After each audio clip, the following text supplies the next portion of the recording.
Shalom, salam berkat dari kami untuk pendengar sekalian. Saat ini pendengar akan diberkati dengan program Hari Ini Harinya Tuhan bagian yang ke-8. Sebuah program rohani tentang doktrin Alkitab yang menolong kita untuk semakin tertanam dalam kebenaran firman dan bertumbuh dalam kemuliaan. Bersama hambanya, Pendeta Gilbert Lumwendong, STH. Banyak orang merasa doktrin Alkitab sebagai sesuatu yang membingungkan. Tetapi tahukah saudara bahwa doktrin Alkitab intinya adalah memahami Alkitab dengan benar, dengan pemahaman yang sistematis, sehingga kita terus dapat tertanam di dalam kebenaran firman, sehingga kita terus bertumbuh di dalam kemuliaan Allah. Buka hati saudara sekalian untuk menerima berkat-berkat firman-Nya hari ini. Siapapun orang yang hidup di muka bumi pasti merindukan damai. Dan kita tahu betul bahwa Yesus kita bukan hanya Allah yang penuh kasih. Yesus kita bukan hanya Allah sumber segala mujizat. Tapi Yesus kita adalah Raja damai. Nah, saudaraku yang kasih dalam Tuhan, tetapi satu kali Yesus mengejutkan seluruh jemaatnya ketika dia berkata, aku datang bukan hanya untuk membawa damai, aku datang untuk membawa pemisahan.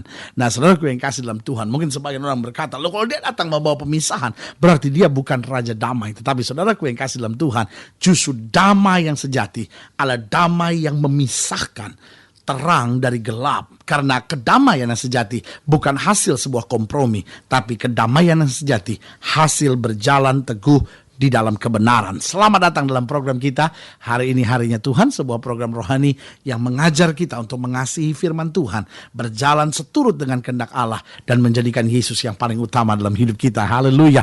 Dan dalam program ini kita sedang membahas tentang Yesus membawa pemisahan. Judul ini memang sesuatu yang sangat kontroversial sekali, sulit dipahami oleh banyak orang karena kita tahu betul bahwa Yesus datang untuk membawa damai.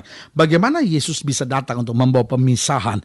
Karena konsep kita, damai itu berarti menyatukan semua pandangan. Tetapi saudaraku yang kasih dalam Tuhan, damai bukan berarti menyatukan semua pandangan, damai bukan berarti menyetujui segala sesuatu yang ditawarkan, tetapi damai berarti dapat memilah antara kebenaran dan dosa. Damai berarti dapat memisahkan antara yang baik dan yang jahat. Itu sebabnya ketika Alkitab bercerita tentang penciptaan, Alkitab berkata bahwa Allah memisahkan terang dari gelap. Berarti itu jelas di hadapan kita untuk kita pahami bahwa Allah yang membawa damai adalah Allah yang selalu akan memisahkan terang dari kegelapan. Haleluya. Nah, kita sedang masuk pada Lukas pasal 12. Lukas pasal 12 ayat yang ke-49 sampai ayat yang ke-53. Lukas pasal 12 ayat yang ke-49 sampai 53. Demikian firman Tuhan. Aku datang untuk melemparkan api ke bumi. Dan betapakah aku harapkan api itu telah menyala. Saudaraku yang kasih dalam Tuhan. Oh, kita selama ini tahu Yesus datang sebagai air sejuk. Kita tahu bahwa Yesus adalah air kehidupan. Tiba-tiba Alkitab dengan tegas berkata, aku datang untuk melemparkan api ke bumi. Dan betapakah aku harapkan api itu telah menyala. Karena api di satu sisi membawa terang. Api di satu sisi membawa kehangatan. Tapi api di sisi yang lain akan menghabisi segala sesuatunya. Ayat 50. Aku harus menerima baptisan dan betapakah susahnya hatiku sebelum hal itu berlangsung. Kamu menyangka bahwa aku datang untuk membawa damai di atas bumi? Bukan, kataku kepadamu. Bukan damai, melainkan pertentangan. Karena mulai dari sekarang akan ada pertentangan antara 5 orang dalam satu rumah. 3 melawan 2 dan 2 melawan 3. Mereka akan saling bertentangan, ayah melawan anaknya laki-laki, dan anak laki-laki melawan ayahnya, ibu melawan anaknya perempuan, dan anak perempuan melawan ibunya, ibu mertua melawan menantunya, perempuan dan menantu perempuan melawan ibu mertuanya. Nah, saudaraku yang kasih dalam Tuhan, kalau kita lihat di sini kita pikir, loh, kenapa Yesus bukan membawa damai, tetapi Yesus justru membawa kekacauan? Nah, di sini kita mulai ada dalam pemikiran, loh, kenapa Yesus tidak bawa damai, tapi sekarang Yesus membawa pemisahan? Kenapa Alkitab saya kok kelihatannya kontroversial? Kenapa kok Alkitab saya kelihatannya kontradiksi antara satu sama lainnya? Nah, namun kita perlu menyadari bahwa Yesus dengan tegas berkata, aku datang membawa pemisahan, karena dia sedang memandang dari sudut yang berbeda. Betul, dia datang membawa damai bagi yang susah, bagi yang menderita, bagi yang kesepian, bagi yang terbuang, bagi yang sedang tertekan. Dia datang membawa damai. Tetapi untuk orang-orang yang main-main dengan imannya, untuk orang-orang percaya yang setengah-setengah, orang percaya yang pergi ke gereja tapi pada saat yang bersamaan mau hidup dengan dosa. Nah, Alkitab dengan tegas berkata, kita harus memisahkan diri dari tengah-tengah mereka. Karena Alkitab mau jelaskan buat kita bahwa pemisahan di sini bukan berarti bahwa Kristus nggak datang lagi bawa damai, sama sekali tidak. Damai tetap dia berikan buat kita. Tetapi di sini yang mau dijelaskan bahwa pemisahan di sini adalah pemisahan diri kita dari segala sesuatu yang merampas damai sejahtera di dalam hidup kita. Nah, mungkin sudah mendengar program ini, sudah berkata, apa yang dimaksudkan? Bahwa Yesus datang membawa pemisahan. Yesus tidak datang membawa damai. Berarti yang pertama di sini dijelaskan bahwa Yesus tidak mengenal kompromi. Saudaraku yang kekasih dalam Tuhan, kedamaian bukan alasan untuk kompromi. Ya, pendeta, supaya rumah tangga kita tidak ribut, suami saya mau punya dukun, suami saya mau punya guna-guna, suami saya mau berzina, biarkanlah, saya diamkan saja. Saudaraku yang kasih dalam Tuhan, itu bukan berarti kita hidup dalam kasih. Itu berarti kita hidup dalam kebodohan. Kita membiarkan dosa, kita membiarkan kehancuran, bahkan kita membiarkan setan merampas suami saudara dan menyeretnya ke neraka. Mungkin setelah mendengar program ini dan berkata, kalau gitu saya harus bentak-bentak dia, saya harus maki-maki dia dan bilang, pokoknya lu gak boleh pulang dari ke rumah ini ya, kalau lu masih punya perempuan yang gak benar itu. Saudara gue yang kasih dalam Tuhan, bukan itu juga yang Tuhan menghendaki. Tapi yang Tuhan sedang ajar kita harus jadi orang percaya yang tidak mengenal kompromi. Artinya, kebenaran harus tetap dinyatakan. Bukan berarti kebenaran harus diteriakkan. Bukan berarti kebenaran harus disampaikan dengan cara-cara yang kasar. Kadangkala bukan kebenarannya yang ditolak, tetapi kadangkala caranya yang ditolak. Karena kebenaran itu memang biasanya menyakitkan. Kebenaran itu memang kadangkala tidak diterima. Tetapi saudaraku yang kasih dalam Tuhan, bagaimanapun kebenaran ditolak, kebenaran tetap akan nyata benar. Tetapi persoalannya kadangkala keributan dalam keluarga, keributan dalam pelayanan seringkali terjadi bukan karena pernyataan tentang kebenaran itu, tetapi seringkali cara menyatakan kebenaran itu yang menjadi persoalannya. Jadi saudaraku yang kasih dalam Tuhan, jelas di sini Alkitab mau menggambarkan kepada kita bahwa Yesus adalah Tuhan yang tidak mengenal kompromi. Yesus adalah Tuhan yang menyatakan salah adalah salah, benar adalah benar, dan itu yang menciptakan pemisahan. Kebenaran tetap harus dinyatakan kebenaran.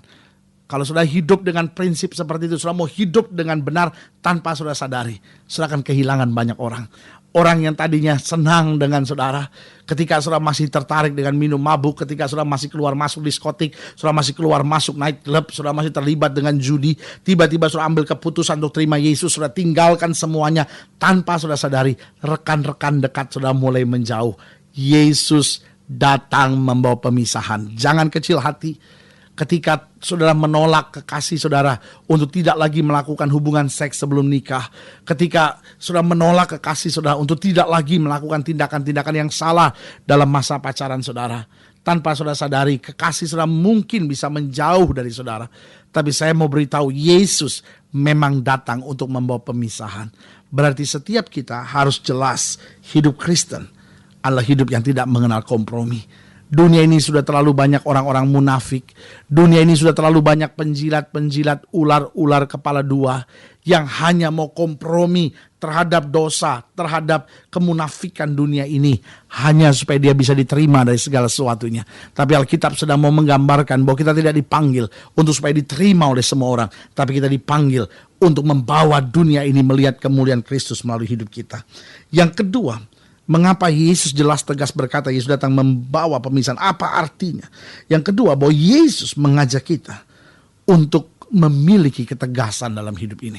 Saudaraku yang kasih dalam Tuhan, kadangkala persoalannya kita lemah bukan karena persoalan yang terlalu berat. Kadangkala kita lemah bukan karena tantangan dunia, tawaran dunia terlalu kuat dalam hidup kita. Tetapi tahukah saudara bahwa seringkali persoalannya bahwa kita jatuh, kita mulai kembali pada hidup dunia hanya karena kita tidak tegas. Kita takut sekali mengecewakan hati orang, kita takut sekali menyinggung perasaan orang. Tapi pada saat yang bersamaan kita sebetulnya sedang menyakiti hati Tuhan, bahkan menyalibkan Dia untuk kedua kali. Sebagai hamba Allah, kembali saya mau ingatkan, mari jadi orang-orang yang tegas. Kalau sudah tahu itu kebenaran, sudah tahu itu memang sesuatu yang menyenangkan hati Tuhan, laksanakan. Tetapi sebaliknya, kalau sudah tahu itu mengecewakan Tuhan, itu menghancurkan masa muda saudara, itu menghancurkan pernikahan saudara, jadi orang yang tegas, yang berani berkata tidak, dan berjalan tetap dalam kebenaran. Yang ketiga, apa artinya Yesus datang membawa pemisahan? Yang pertama sudah saya jelaskan. Yesus menggambarkan kehidupan yang tidak mengenal kompromi. Yang kedua, Yesus mengajak kita untuk memiliki kehidupan yang tegas. Dan yang ketiga, kenapa Yesus dengan tegas berkata, aku datang membawa pemisahan? Berarti yang ketiga, bahwa Yesus menekankan kita untuk tidak menjadi orang percaya, untuk tidak menjadi orang yang menjadi murid Tuhan, tetapi lemah sehingga mudah diombang-ambingkan. Mari kita jadi orang percaya yang memiliki prinsip. Mari kita menjadi orang percaya yang tidak mudah diombang-ambingkan. Mari kita menjadi orang percaya yang dapat berdiri tegar dan berkata, sekali saya iring Kristus, saya tetap akan menyenangkan Dia dimanapun saya ditempatkan oleh Tuhan. Haleluya. Sekali lagi saya mau ingatkan buat saudara, tidak selamanya Yesus datang membawa damai. Ada saatnya Dia datang membawa pemisahan. Tidak selamanya kehidupan Kristen adalah kehidupan yang lurus dan menyenangkan. Ada masa-masanya kita berhadapan dengan badai, tetapi berjalan bersama Dia, selalu kita melihat kemenangan yang pasti. Haleluya. Jika Bapak Ibu Saudara sekalian, pendengar sekalian ingin didoakan lebih lanjut, hubungi kami melalui telepon, hubungi kami melalui surat, kunjungi website kami, karena kami ada untuk membawa Bapak Ibu Saudara senantiasa lebih dekat dengan Tuhan, mengalami kasih, kuasa, mujizat yang luar biasa. Haleluya. Melalui program ini secara khusus saya juga mau berdoa buat setiap Bapak Ibu Saudara yang sakit, yang berbeban berat, yang sedang dalam pergumulan, atau mungkin selama ini merasa kok semenjak saya ikut Tuhan ada banyak hal yang mulai menjauh dari saya, ada situasi-situasi yang sukar yang saya harus hadapi. Berdiri tegak. Yesus tidak pernah mengecewakan saudara. Saudara-saudara yang mau didoakan secara khusus, taruh tangan kanan saudara di dada dan kita doa. Bapa, dalam nama Yesus, hamba doa buat yang sakit, hamba doa buat yang berbeban berat, hamba doa buat setiap mereka yang sedang dalam tekanan dan pergumulan. Hamba berdoa di dalam nama Yesus, Tuhan jamah, Tuhan pulihkan, Tuhan kerjakan mujizat. Bawa kami untuk senantiasa melihat kemenangan-kemenangan yang luar biasa. Di dalam nama Yesus hamba berdoa. Haleluya. Amin. Saudara yang kasih dalam Tuhan, kita sudah berdoa. Imani apa yang kita sudah doakan, karena kita mengerti bahwa tidak pernah Tuhan gagal. Dia selalu beri yang terbaik buat anak-anaknya. Tidak pernah Dia kecewakan, karena Dia tetap Tuhan yang tidak berubah. Dulu, kemarin, hari ini, dan sampai selama-lamanya. Dia tetap Yesus yang baginya tidak ada perkara yang mustahil. Haleluya. Doa saya menyertai saudara, tetap kuat di dalam Tuhan. Jadikan Yesus yang paling utama. Tetap bersemangat, bersuka cita menghadapi segala perkara. Karena kita tahu bahwa bersama Yesus kita cakap menanggung segala perkara. Sampai berjumpa pada program berikut. Ingat, jangan lupa jadikan hari ini harinya Tuhan. Haleluya. Ya Tuhan.